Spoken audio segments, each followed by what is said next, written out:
नमस्कार, स्वागत है आपका कमोडिटी अगले हफ्ते में, जहां हम आपको कमोडिटी से जुड़े तमाम सवालों के जवाब भी देंगे। साथ ही कमोडिटी मार्केट में अगले हफ्ते के लिए ट्रेडिंग रणनीति बनाने में हम आपकी मदद करेंगे। कमोडिटी मार्केट में बाजार को समझने के साथ साथ रणनीति बनाना भी बेहद जरूरी है, बात चाहे सोने चांदी की हो, बेस मेटल्स की या फिर एग्री कमोडिटी की। ट्रेडिंग की बारीकियों को समझने से आपके रिस्क कम होते हैं, साथ ही आपके लिए मुनाफे के रास्ते भी खुल जाते हैं। इस हफ्ते कमोडिटी बाजार के अनुभव के आधार पर अगले हफ्ते की पूरी रणनीति हम आपके लिए लेकर आएंगे। आज हमारे साथ 3 मेहमान हैं जो आपको अगले हफ्ते की रणनीति बनाने में मदद करेंगे। साथ ही 2 और आगे मेहमान होंगे।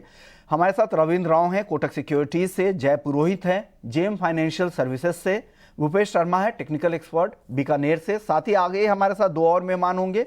हमारे साथ आईएमडी के सीनियर साइंटिस्ट डीएस पई साहब और साथ ही राहिल शेख होंगे जो all India sugar traders association के वाइस चेयरमैन हैं। आप सभी मेहमानों का स्वागत है। लेकिन चलिए सबसे पहले बात हम कर लेते हैं गोल्ड और सिल्वर की। गोल्ड और सिल्वर के लिए अगला हफ्ता कैसा हो सकता है?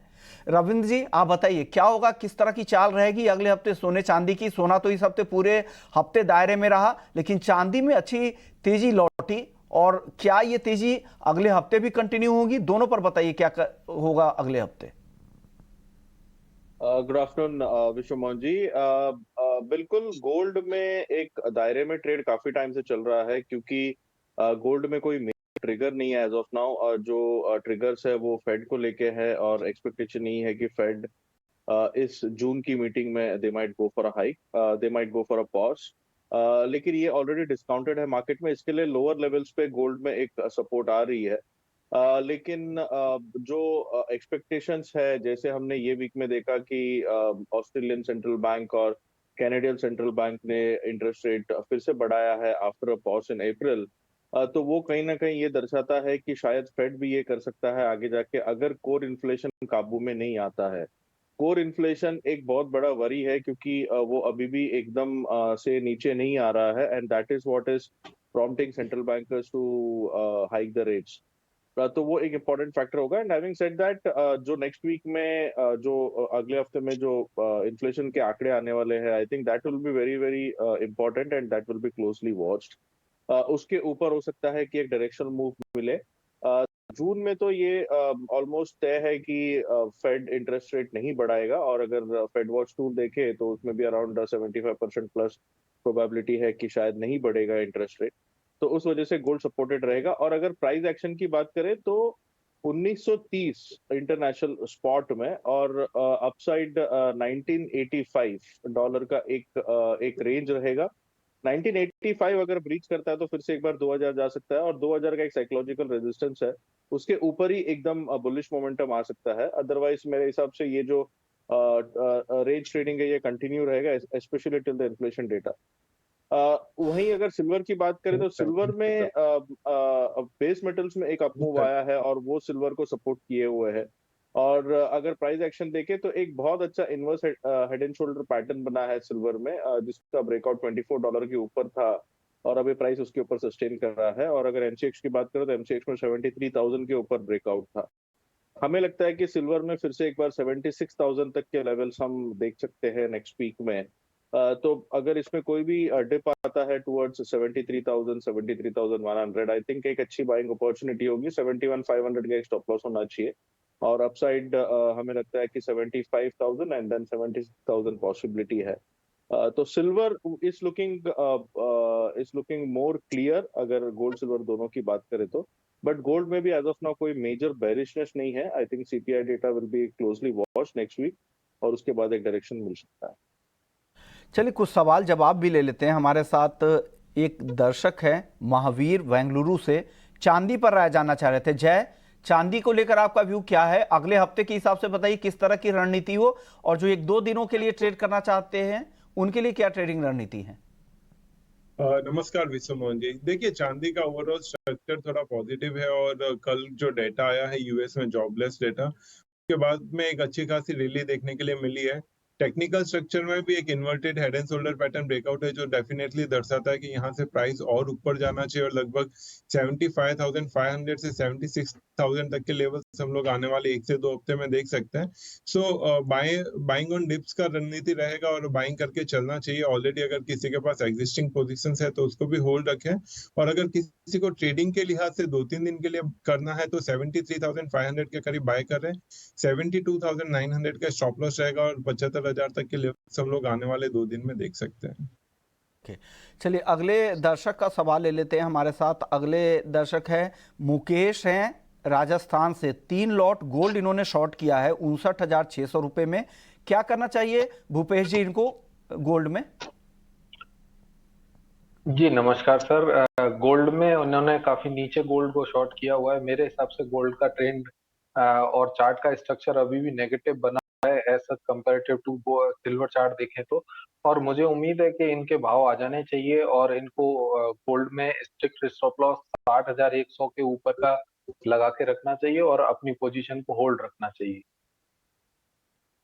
सवाल था मुकेश सोनी का कि 3 लॉट चांदी इन्होंने शॉर्ट किया है 72,150 रुपए में। चांदी में क्या करे भूपेश जी? सिल्वर अभी शॉर्ट करने का नहीं है क्योंकि सिल्वर का बाजार मेरे हिसाब से अभी पॉजिटिव बना हुआ है। अपसाइड में हो सकता है कि 74,200, 300 और 500 के लेवल भी आने वाले हफ्ते में देखने को मिले। फर्दर तेजी के लिए 74,500 के ऊपर मार्केट निकलता है तो एक अपसाइड में बड़ी रैली देखने को मिलेगी। एल्स ये मार्केट नीचे में 73,100 और 72,500 के भाव दोबारा भी दिखा सकता है। अगले दर्शक हमारे साथ हैं राकेश हैं हरियाणा से। इनका भी गोल्ड पर ही सवाल है। 5 लॉट गोल्ड इन्होंने बेचा है 59,850 रुपए पर। क्या करना चाहिए जय इनको? देखिए मुझे नहीं लग रहा कि गोल्ड में कोई बड़ा मंदी यहाँ से आएगा और ये मोर और लेस एक साइडवेज ही रहेगा। तो अगर कॉमेक्स की बात करें तो 1940 से 1985 ये एक इसका ब्रॉडर ट्रेडिंग रेंज है और उसके बीच में ये आने वाले 1 से 2 दिन में ट्रेड करना चाहिए। बट बायसनेस थोड़ा पॉजिटिव साइड में है मेरा, तो मुझे लग रहा है कि एक स्टॉप लॉस अपसाइड में मेंटेन रखे 59,950 का स्टॉप लॉस रखे। अगर वो लेवल क्रॉस करता है तो एग्जिट करे और नीचे में 59,700 तक आता है तो वहां पे भी एग्जिट करके निकलना चाहिए। बिकॉज मेरा जो व्यू है वो बाय ऑन डिप्स का है गोल्ड में और अगर 59,700 के अराउंड आता है तो वो एक अच्छा बाइंग लेवल रहेगा। और अब बात कर लेते हैं मॉनसून की और हमारे साथ आईएमडी से डीएस पई साहब हैं। सर स्वागत है आपका, आपने वक्त निकाला हमारे लिए। सर यूएस की वेदर एजेंसी की तरफ से एनओए के वैज्ञानिकों ने बयान दिया है कि मॉनसून के अल्नीनो के लिए जो पैरामीटर्स होते हैं वो पूरे हो गए और अल्नीनो सक्रिय हो गया है। इस पर मौसम विभाग की तरफ से आप लोगों का क्या बयान है सर? नहीं, आपने जो बोला है सही है। एक्चुअली जो सी सरफेस टेम्परेचर इक्वेटोरियल पैसिफिक में वो अभी जो थ्रेशोल्ड क्रॉस हुआ है 0.5 डिग्री। लेकिन जनरली एलिनो कंडीशन तभी मानते हैं कि एक 4-5 महीने ये अबव थ्रेशोल्ड वैल्यू रहना चाहिए। तो जो मॉडल्स अभी फोरकास्ट दिखा रहे हैं कि ये नेक्स्ट स्प्रिंग सीजन तक रहेगा, इसलिए ये बोल सकते हैं कि एलिनो कंडीशंस सेट हुआ है। लेकिन इसका रियल इम्पैक्ट ये थोड़ा और 1-2 महीने लगेगा और थोड़ा में 1-2 महीने लगेंगे क्योंकि जो ओशन का टेम्परेचर बढ़ने के बाद वो एटमॉस्फेयर रिफ्लेक्ट शुरू हुआ है, लेकिन मानसून लाइक सर्कुलेशन में इम्पैक्ट करने के लिए कभी 1 महीना या कभी इससे ज्यादा भी टाइम लगता। उसका जो रियल इम्पैक्ट होगा वो 1 से 2 महीने में लगेंगे। तो अलग अलग पैरामीटर्स होते हैं जो भी वेदर की जो एजेंसीज होती है तो उनके हिसाब से वो लोग जारी करते हैं। लेकिन आपसे पहले भी बात हुई थी, आपने कहा था कि सेकेंड हाफ जो होगा उस पर अल्नीनो का ज्यादा असर होगा, यानी अगस्त और सितंबर के महीने में उसका असर ज्यादा होगा। सर अब मॉनसून के प्रोग्रेस की बात करते हैं। मॉनसून के प्रोग्रेस को लेकर क्या उम्मीद है? क्या मध्य भारत तक 16-17 जून तक उम्मीद करें कि सेंट्रल इंडिया में मॉनसून की एंट्री हो जाएगी? देखिए अभी जो मानसून में स्लो इसलिए हुआ है, जो cyclonic very severe cyclonic storm जो अरेबियन सी में फॉर्म हुआ था, ये अभी नेक्स्ट 3-4 दिन और ओशन में रहने वाला है। तब तक ज्यादा प्रोग्रेस थोड़ा कर्नाटक कल कोस्टल कर्नाटक साउथ कर्नाटक में पहुंचेगा मानसून, और थोड़ा नॉर्थ ईस्टर्न पार्ट्स में अभी बे ऑफ बंगाल में मानसून अच्छी सक्रिय हुआ है, तो इसलिए नॉर्थ ईस्टर्न स्टेट में पहले इससे ज्यादा फास्टर प्रोग्रेस होगा मानसून। लेकिन अलोंग द वेस्ट कोस्ट थोड़ा कर्नाटक साउथ कर्नाटक में होने के बाद जब ये सिस्टम वीक होगा तभी ज्यादा प्रोग्रेस होने की संभावना है। दैट मीन्स एक 3-4 दिन के बाद ही ज्यादा फर्दर प्रोग्रेस के लिए ज्यादा पॉसिबिलिटी। सर, आपसे बात पहले भी हुई थी, आपने कहा था कि जून में सामान्य से कम बारिश होगी, हालांकि जून के आखिर से आपने कहा था कि रफ्तार पकड़ेगी, लेकिन ओवरऑल अगर बात करें तो किसानों के लिए किस तरह के मॉनसून सीजन ये होगा और क्या सलाह देंगे उनको आप? देखिए, अभी जैसे आपने बताया जून में ओवरऑल 92% से कम रहने की संभावना है, और जून में नेक्स्ट लास्ट पीरियड जून का सेकंड फर्स्ट हाफ से बेटर रहेगा। लेकिन overall except southern peninsula, central India, ये सभी सामान्य से कम रहने की संभावना है। And season as a whole normal rainfall की संभावना है, दैट इज 96% ±4%, जैसे हमने फोरकास्ट दिया था। इसका मेन रीजन मैंने पहले भी बताया था, एक तो एलिनो के कारण कम हो रहा है बारिश, लेकिन इसके साथ साथ positive IOD Indian ocean dipole condition Indian ocean में फॉर्म होने की संभावना है, बहुत स्ट्रांग पॉसिबिलिटी है, जैसे हमने एलिनो का स्ट्रांग पॉसिबिलिटी बताया। इसके कारण नेगेटिव इंपैक्ट ऑफ एलिनो में थोड़ा शमन होगा, तो इसीलिए जो 100% से कम है, लेकिन बहुत कम होने की संभावना नहीं है। It will be around 96 ±4%। शुक्रिया पई साहब, आपने वक्त दिया हमारे लिए, हमारे दर्शकों को साफ भी किया कि बहुत सारे ऐसे पैरामीटर्स होते हैं, लेकिन पूरी तरह जो इफेक्ट होगा, पूरी तरह जो इम्पैक्ट होगा मॉनसून पर अल नीनो का, वो 1 से 2 महीने वक्त लगेंगे, ये मौसम विभाग की तरफ से कहा गया है। हालांकि पैरामीटर्स अलग अलग होते हैं अपने वेदर एजेंसी के, तो उनको लग रहा है कि अभी सक्रिय तो हो गया, इनको भी लग रहा है कि अल नीनो एक्टिव रहेगा, लेकिन उसका जो निगेटिव असर होता है मॉनसून पर वो सेकेंड हाफ में दिखेगा। चलिए आगे बढ़ते हैं, और बाकी दर्शकों के सवाल हम ले रहे थे। कुछ और दर्शक हमारे साथ है जो सवाल लगातार भेज रहे हैं। जमील भाटी हैं राजस्थान से, नेचुरल गैस और क्रूड किस लेवल पे खरीद या बिक्री करनी चाहिए? रविंद्र जी क्या सलाह देंगे जमील भाटी जी को? नेचुरल गैस की बात करें तो नेचुरल गैस में भी एक रेंज बना हुआ है, बट थोड़ा सा मार्केट लग रहा है कि एनी टाइम इसमें एक ब्रेकआउट आ सकता है। चार्टिकली प्राइस एक्शन देखे तो एक फॉलिंग वेज ब्रेकआउट है, बट मोमेंटम थोड़ा सा डल हुआ है। लेकिन मेरे हिसाब से 186 would be a good level to enter buy. 177 का स्टॉप होना चाहिए, और अपसाइड मुझे लगता है फिर से एक बार 200 से लेकर 205 तक का लेवल हम नेचुरल गैस में देख सकते हैं। क्रूड में भी एक रेंज बाउंड ट्रेड है। अगर नाइमेक्स देखें तो नाइमेक्स में $75 ऑन द हायर साइड और लोअर साइड $67 का एक फ्लोर है। अगर एमसीएक्स की बात करें तो एमसीएक्स में 5650 5700 का एक स्ट्रॉन्ग सपोर्ट है, जो कि एक अच्छा बाइंग जोन है। और अपसाइड देखें तो 6100 6200 का एक रेजिस्टेंस है, जहां से फिर से एक बार सेलिंग दिख सकती है। तो मेरे हिसाब से अभी ये जो कि सपोर्ट के पास में है, तो अगर 5800 750 तक आता है तो एक बार बाइंग कर सकते हैं फॉर अ टारगेट ऑफ 6100, और वहां पे एक बार 6200 250 का स्टॉप लॉस रख के एक बार सेलिंग किया जा सकता है। तो क्रूड में एक ब्रॉड रेंज रहेगा।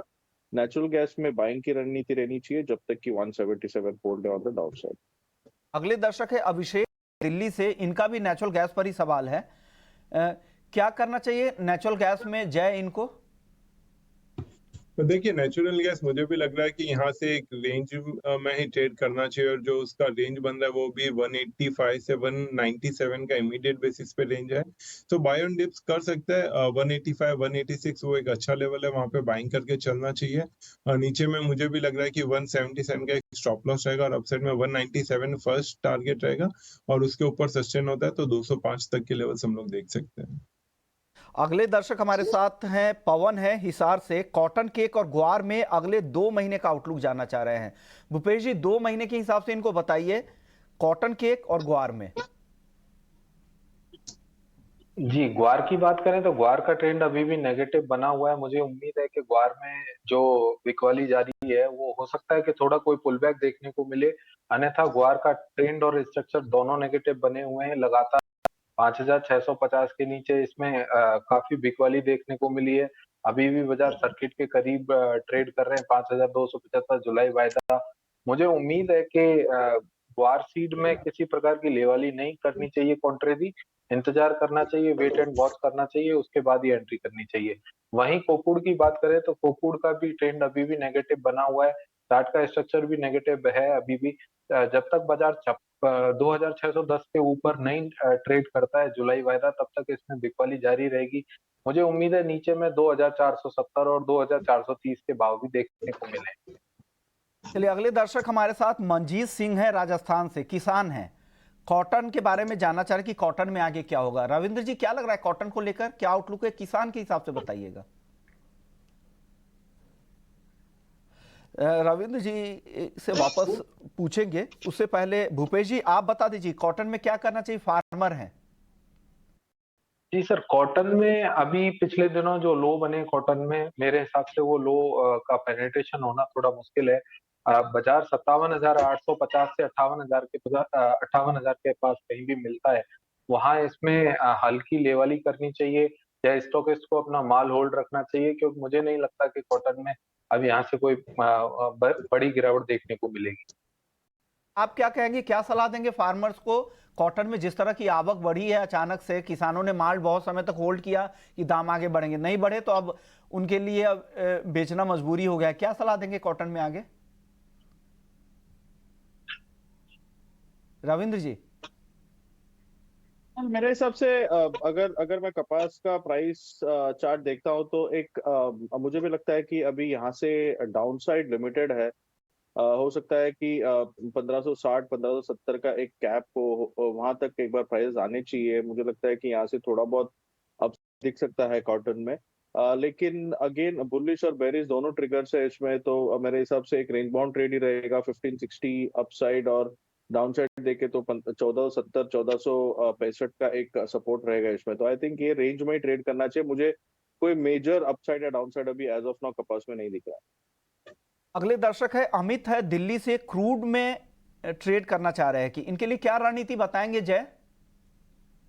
देखिए, क्रूड कल न्यूज बेस्ड काफी वॉलेटाइल था और उसने एक इंट्राडे चार्ट्स में देखेंगे तो 5,950 का लेवल था, काफी महत्वपूर्ण सपोर्ट था, वो ब्रेक करके नीचे सस्टेन कर रहा है। तो मुझे लग रहा है कि अभी अपसाइड में 5,950 6,000 ये काफी क्रूशियल हर्डल रहेगा और वहां पे आता है तो फिर से सेलिंग के लिए देख सकते हैं। नीचे में 5,750 तक के लेवल्स हम लोग देख सकते हैं। तो ऑप्शंस के थ्रू ट्रेड करना बेहतर है। 6,000 का पुट ऑप्शन अभी लगभग 157 के करीब चल रहा है, वो थोड़ा डिप बाय करें, 145 140 की जोन में बाय करके चले। 85 रुपीज का स्टॉप लॉस रखे वो पुट ऑप्शन में और 280 तक के लेवल्स हम लोग देख सकते हैं उसमें। तो क्रूड ऑप्शंस खरीदने की सलाह, 6000 के स्ट्राइक की पुट खरीदे 145 के आसपास, ये सलाह जय की तरफ से है। टारगेट है 280 का, 85 का स्टॉप लॉस उस प्रीमियम के लिए लगा सकते हैं। अगले दर्शक हमारे साथ राजेश हैं हिसार से। रविंद्र जी, गोल्ड इन्होंने शॉर्ट कर रखा है 59,906 रुपए पर, क्या करना चाहिए इनको, क्या सलाह देंगे आप?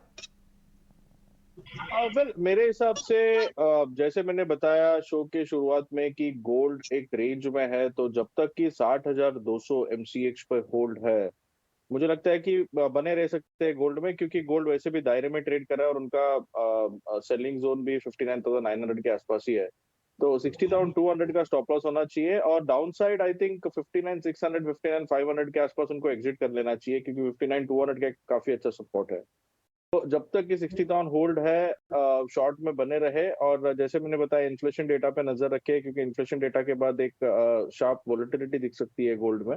तब तक के लिए आप शॉर्ट में रह सकते हैं with strict stop loss of 60,200। अगले दर्शक हमारे साथ समीर है बुलंदशहर से, चांदी और नेचुरल गैस की स्ट्रेटजी जानना चाह रहे हैं, क्या सलाह देंगे चांदी में और एनजी में, भूपेश जी इनको? जी सर, नेचुरल गैस का बाजार काफी दिनों से चार्ट ने थोड़ा पॉजिटिविटी शो करी है, मार्केट डाइवर्ज हुआ है नीचे भाव से, तो मुझे लगता है कि 189 188 के आसपास जहां भी नेचुरल गैस मिलता है वहां नेचुरल गैस लेना चाहिए। इसमें 186 184 का स्टॉप लॉस मेंटेन कर सकते हैं। अपसाइड में मुझे उम्मीद है कि 194 197 के टारगेट संभावित रहेंगे।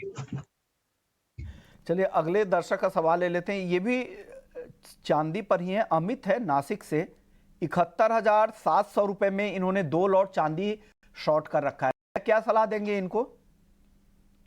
देखिए इनका भाव से काफी ऊपर चल रहा है चांदी, और मेरा व्यू पॉजिटिव ही है चांदी पे। जैसा कि टेक्निकल स्ट्रक्चर में भी कल एक inverted head and shoulder pattern से ब्रेकआउट आया था, तो और यहाँ से ऊपर जाने के चांसेस है। तो थोड़ा सा वेट एंड वॉच करें अभी, बट नीचे में 73,500 73,400 तक एक डिप मिलता है तो वहां पे एग्जिट करके चलें। अगले दर्शक हमारे साथ है अभिषेक हैं दिल्ली से। इनका सवाल है यूएसडी आईएनआर के आसपास 82.5 के आसपास का भाव है डॉलर के मुकाबले रुपया का। रविंद्र जी, क्या लग रहा है अगले हफ्ते किस तरह की रणनीति बनानी चाहिए इनको, किस तरह की ट्रेड लेनी चाहिए? वेल यूएसडी आईएनआर में मेरे हिसाब से जब तक कि 8320 होल्ड है, मुझे लगता है कि एक दायरे में ही रहेगा ट्रेड। अभी 8244 के आसपास ट्रेड कर रहा है ऑफशोर में, और ये पॉसिबिलिटी है कि जब तक कि ये होल्ड है, आई थिंक 8218 का डाउनसाइड एक दिख सकता है। तो I think 80 to 18 on the lower side जो कि एक बाइंग जोन होगा, और अपसाइड में अराउंड 80 to 78 88 का एक रेजिस्टेंस होगा। एक्चुअली चार्ट पर बहुत अच्छा एक ट्रायंगल पैटर्न है इसमें, और कम से कम 4 बारी ये जो अपर लेवल है, अपर बाउंड है, उसे रिजेक्ट करके प्राइसेस नीचे आया है। तो I think 80 to 70 80 to 80 80 to 90 के ऊपर एक बहुत अच्छा ब्रेकआउट आएगा, बट उसके ऊपर सस्टेन करना चाहिए, और उसके ऊपर पॉसिबिलिटी है कि 8350 84 तक भी जा सकता है। तो I think wait for the breakout. Till then मेरे हिसाब से 80 to 80 से लेके 80 to 18 80 to 10 के रेंज में रहेगा, तो वो रेंज में आप इसमें ट्रेडिंग कर सकते हैं। बट एनी टाइम इसमें ब्रेकआउट आ सकता है, ब्रेकआउट या ब्रेकडाउन, कोई भी एक डायरेक्शन दिख सकता है यूएसडी आईएनआर। आउट जब तक नहीं आ रहा है या ब्रेकडाउन जब तक नहीं दिख रहा है आपको, तब तक इस रेंज में आप ट्रेड कर सकते हैं। ब्रेकआउट होने पर ऊपर में 84 तक भी डॉलर के मुकाबले रुपया जा सकता है। चलिए अगली दर्शक हमारे साथ शिल्पा है देहरादून से। गोल्ड इन्होंने बाई कर रखा है 60,270 रुपए में 3 लॉट। जय, क्या सलाह देंगे इनको? जी गोल्ड होल्ड करना चाहिए। इनफैक्ट मुझे लग रहा है कि ऊपर आएगा यहाँ से करंट लेवल से, तो 59,500 के स्टॉप लॉस के साथ में मेंटेन रखें। इनका बाइंग प्राइस थोड़ा ऊपर का है, बट फिर भी यहाँ से मुझे लग रहा है कि 60,300 60,400 तक आना चाहिए। 60,400 के करीब एक महत्वपूर्ण रेजिस्टेंस है गोल्ड के लिए, वो देखना रहेगा कि वहां पे कैसा मूवमेंट आता है। अगर 60,400 क्रॉस करके उसके ऊपर सस्टेन होता है तो 61,000 तक के लेवल्स भी देख सकता है। एज ऑफ नाउ 59,500 के स्टॉप लॉस के साथ में बने रहना चाहिए। रविंद्र जी, अब बताइए बेस मेटल्स को लेकर किस तरह की राय बन रही है अगले हफ्ते के लिए? कोई टॉपिक मेटल में अगर चुनना हो तो? मेरे हिसाब से 2 टॉपिक है, एक तो कॉपर है और दूसरा जिंक है। अगर बेस मेटल्स की बात करें तो बेस मेटल्स में हमने एक अच्छा रन अप है ये हफ्ते में, again because of the hopes कि चाइना से कोई स्टिमुलस निकल के आएगा। काफी सारे बैंक्स ने चाइना में रेट्स उनके घटाए, डिपॉजिट रेट्स, तो उसके वजह से हमने एक स्पॉट अप देखा है, और पॉसिबिलिटी है कि ये स्पॉट अप कंटिन्यू रह सकता है। कॉपर में मेरा एक्सपेक्टेशन ये कहता है कि 734 से 738 तक के लेवल्स हम देख सकते हैं। तो any dip toward 722 720 is a buying opportunity. 715 का सपोर्ट है, उसका स्टॉप लॉस मेंटेन कर सकता है। जिंक में भी पॉसिबिलिटी है कि एक बारी ये 222 से लेके 224 तक के लेवल दिखा सकता है। जिंक में अराउंड 215 214 का एक सपोर्ट है, वो एक बाइंग जोन होना चाहिए। 210 का स्टॉप लॉस होना चाहिए, और टारगेट हम एक्सपेक्ट कर रहे हैं 222। तो मेरे हिसाब से ये दोनों ही काउंटर पॉजिटिव लग रहे हैं, स्पेशली कॉपर में हम 734 पॉजिटिवली देख सकते हैं नेक्स्ट वीक। ओके, चलिए शुगर सेक्टर की बात कर लेते हैं। हमारे साथ एस्ट्रा के वाइस चेयरमैन राहिल शेख साहब भी हैं।